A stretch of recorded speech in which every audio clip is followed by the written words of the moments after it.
আজ সোমবার বলে আমার ঘরে কিন্তু নিরামিষ, কিন্তু পনির করেছি এখানে, আর কুমড়ো আর উচ্ছে ভেজেছে, আর তোমার কুমড়ো ভাজা করেছি। আর এই যে মিতালি, ও কিন্তু সম্পর্কে আমার একটা বোন হয়। তো সকলে মিলে আমরা চলে যাচ্ছি এখানে লরি স্ট্যান্ডের এখানে, তোমার বড় কালী ঠাকুর আছে সেখানে, দক্ষিণা কালী। তো এখানে আজকে পুজো দেবো ইচ্ছা আছে, যেহেতু কৌশিকী অমাবস্যা তোমরা সকলেই জানো, অনেকেই দেয়, ফার্স্ট টাইম কিন্তু আমি দিচ্ছি। তো যাই হোক, এখানে জল খেয়ে নিলাম একটু, বাড়িতে এসে জল খেয়ে আমি আবার একটুখানি বেরিয়েছিলাম, আর এর মধ্যে কাজু কিশমিশ রেখেছি সেটা তোমাদের দেখালাম। বেরিয়ে ঘরে ঢুকে আবার সমস্ত কাজ করেছি, কারণ গ্যাসটা আমার মোছা হয়নি, রান্নাঘর পুরো পরিষ্কার পরিচ্ছন্ন করে জামা কাপড়গুলো গুছিয়েছি। তোমরা দেখতেই পেয়েছো কয়দিন ধরে জামা কাপড়গুলো গোছানো হয়নি, এটা আমার একটা বড় অলসতার কাজ। আর পুজো দিয়েছিলাম, ফুলমালা পরিয়েছিলাম, মেয়ে পুজোটা দিয়ে দিয়েছে। আর সন্ধ্যাবেলা যথারীতি আবার পুজো দিতে বেরিয়ে যাচ্ছি।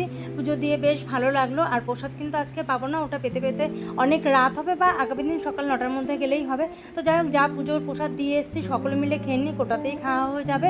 আর তোমরা সকলেই খুব ভালো থেকো, তোমরাও নিশ্চয়ই পুজো দিয়েছো। আজকের মতন টাটা, গুড নাইট।